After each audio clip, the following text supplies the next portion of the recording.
A number of the working groups dealing with the reform agenda. As I think you know, I have become concerned that there was a breakdown in the process and we weren't making real progress.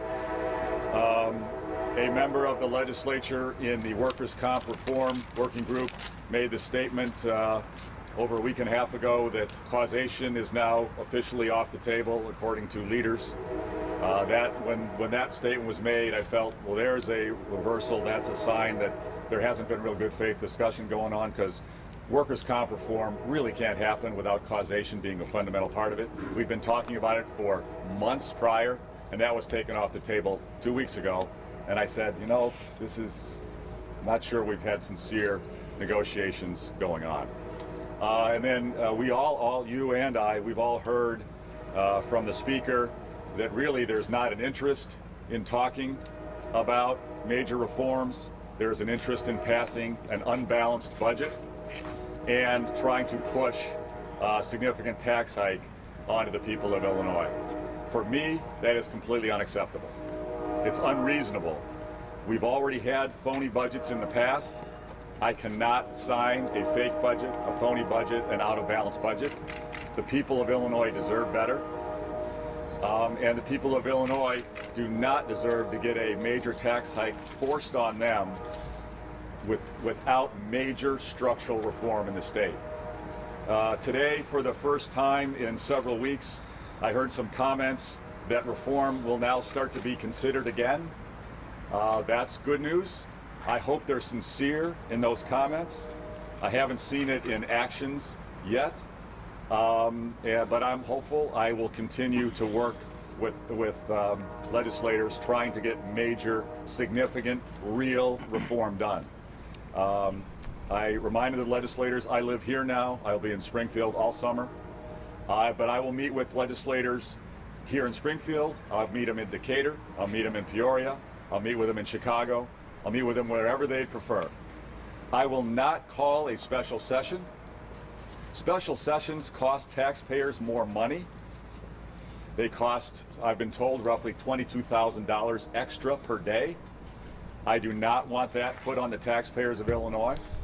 What I will do is ask members of the legislature who are designated to be negotiators in the process to meet with me and our staff and our team, as they're willing to do in whatever location they'd prefer to do it, to continue good faith reforms. The reality is legislators are well paid, they're well compensated, they've got great pensions, they've got great benefits, they've got good salaries. The legislature only meets on average about 100 days a year. I think it'd be reasonable for me to ask that they do meet with me from time to time in the coming weeks to try to move this process along. We will know by Sunday night whether the comments made today are sincere or not.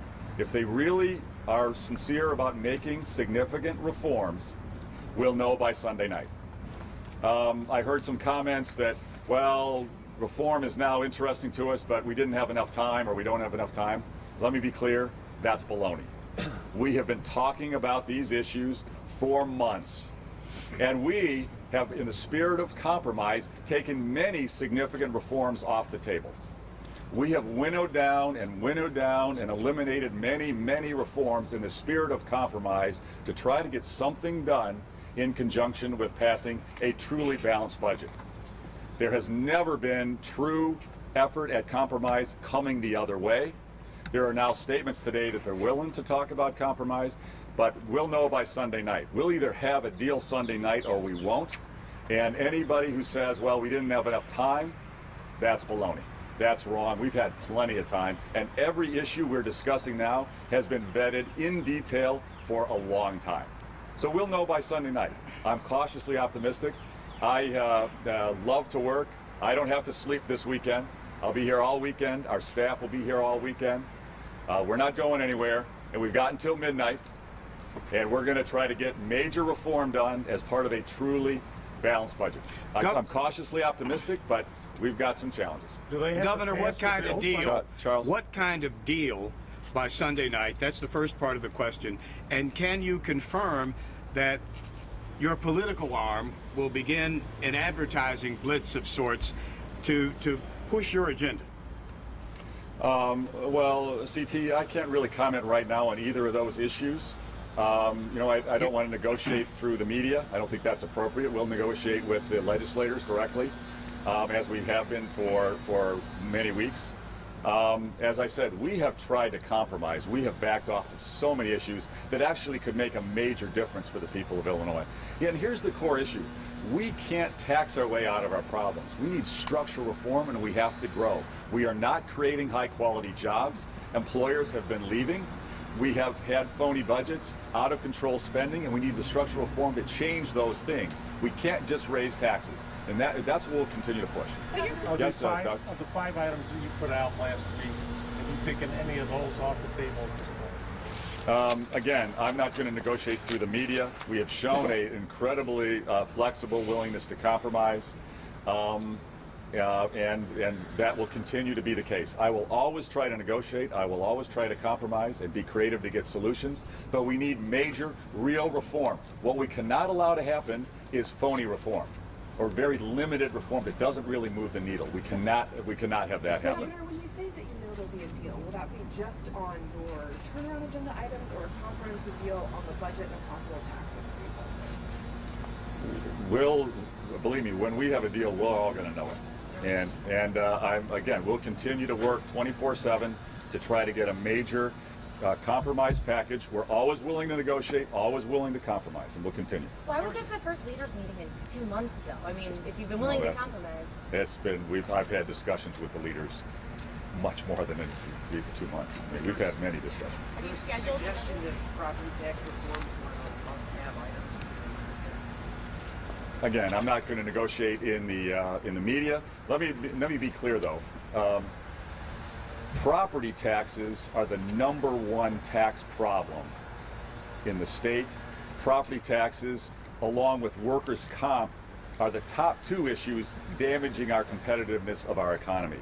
As I've traveled the state over the last 2 years, I've talked to many business owners. The things I hear the most frustration and complaint with, and the issues that have driven employers out of our state, job creators out of our state, are workers' comp being broken and full of corruption and conflicts with the trial lawyers, manipulating the system, and fraud and abuse in the system, lack of causation in the system, and also property taxes. We in New Jersey have the highest property taxes in America.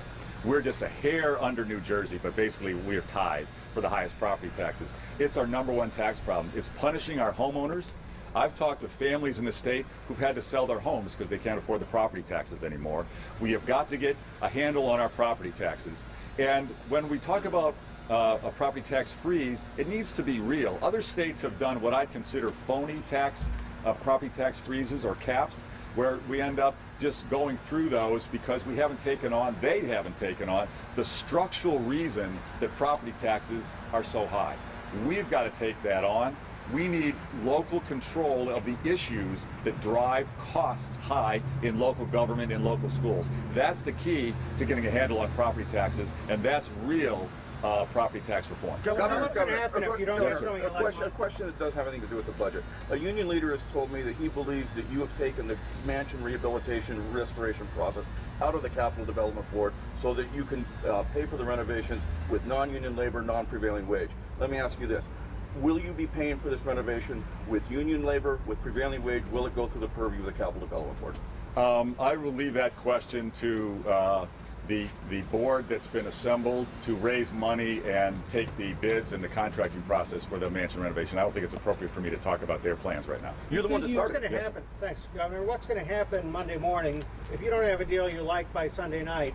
What does midnight Sunday have to look like before you can say, yeah, I'm going to continue negotiating through the summer with these guys? Well, we will know if they are sincere and we have true reform. We'll know by Sunday night. We'll know. It'll be crystal clear. Our bills are there. Our bills are there, and the language is there. Nobody's going to have to wonder, and nobody's going to have to say, well, I didn't have enough time to think about it. That's baloney. We don't have to accept that as an excuse. We'll either know by Sunday night or not. And let me be clear. Then we will have gone into a phase then where it's going to take a supermajority to pass any bill that can be implemented in the coming fiscal year. That's what's changed. Nothing will change in terms of our team's diligent negotiation process, working 7 days a week to try to get reform in the state. The most important thing we can do is get structural reform so we can grow our economy and bring down the burden of the excessive You're not bureaucracy going in to the close state. stuff down or anything like that, or lock people out, or shut down services, or Will you revise Yes. your legislation? If you're open to compromise, are you willing to introduce new bills that have different language that might be more amenable to Democrats? Again, I'm not going to negotiate through the media. As you can tell, we've been very clear about our turnaround agenda for months. We haven't varied off of what we think is important, and we've been very clear about it. We have eliminated many critically important things that we think are important to grow jobs, raise incomes for families in Illinois, improve our schools, deal with the challenges we face. We've taken many of those off the table, the vast majority of them off the table in the spirit of compromise as part of the budget process. We're still going to negotiate. We'll know by Sunday night whether they're sincere. Governor, let me ask you Yes, this. sir. Governor, let me ask you CT, this. yeah. Is it do you want to see some element of the turnaround agenda approved by the legislature by Sunday night as a signal of good faith? Is this what you're saying? And I'm not asking you what. I'm just saying is we just need to know what this signal is going to be. You and I will both know it when we see it. We have been crystal clear. We couldn't be more clear. We've got legislation. We've laid out what's important. We've eliminated many things and taken them off the table. We've been willing to compromise.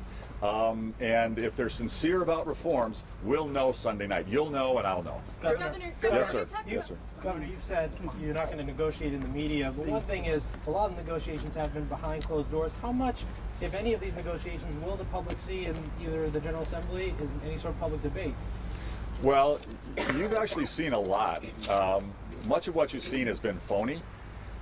Much has been for your entertainment rather than for real progress. You saw some phony bills floated to vote down. We've seen debate only to vote against something. There's been the sincerity, the reality towards reform has been lacking. But we're not going to give up. We're going to keep pushing the process. Some of the negotiations by necessity are going to be in private. Some are going to be in public in the committees. It's all part of the process. It'll be some of each. Last question. Last question. Governor, ask one question. I have my hand up the entire time, being polite, not cutting anybody off. Some criticism from trying to be Democrats this nice. week that you were paying some of your top staffers from other budgets outside of the governor's office. For instance, Beth Purvis getting paid $250,000 out of the Department of Human Services. Isn't that the old way of doing things that you said you were going to change? Nobody's going to wonder whether we're having dramatic change in our administration. Dramatic change. We are all about reform. Why are you We've paying for assembled the most talented team of leaders that I know of to turn around a state government. I'm very proud of our team. And we are going to drive a transformation. The people of Illinois deserve it. What we can't do is continue to have unbalanced budgets, spend more than we take in, and have our only solution be just continue to raise taxes. We have to grow our economy.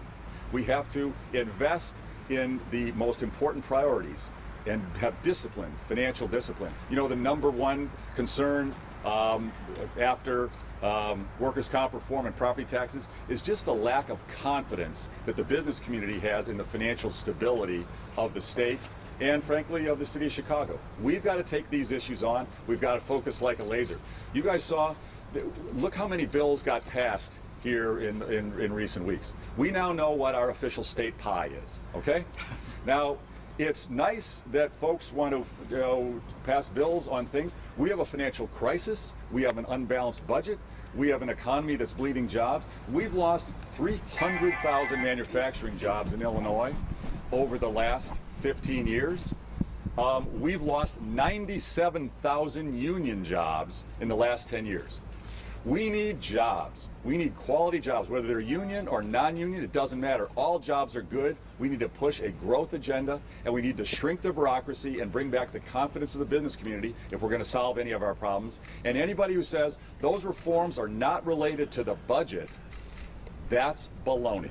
They're all related to the budget. We can't get the revenue we need for balanced budgets unless we grow our economy. We can't get a truly honest government unless we restore honest general elections that aren't manipulated to protect incumbents. We need bipartisan redistricting reform. And we need term limits on elected officials. Let the voters decide about term limits so that elected officials can become public servants again, not in a position for years taking money from special interests and using their office as a way to make money rather than serve the people. We need these reforms, and they're related. This is directly related to the budget. There's no question about it. Thank you. Thanks very much, everybody. A strike or a shutdown create uncertainty? Don't you think? Thanks, Governor. Thanks, everybody. Thank you. I'm not going to negotiate it. You can't be behind the cameraman and try to like get up.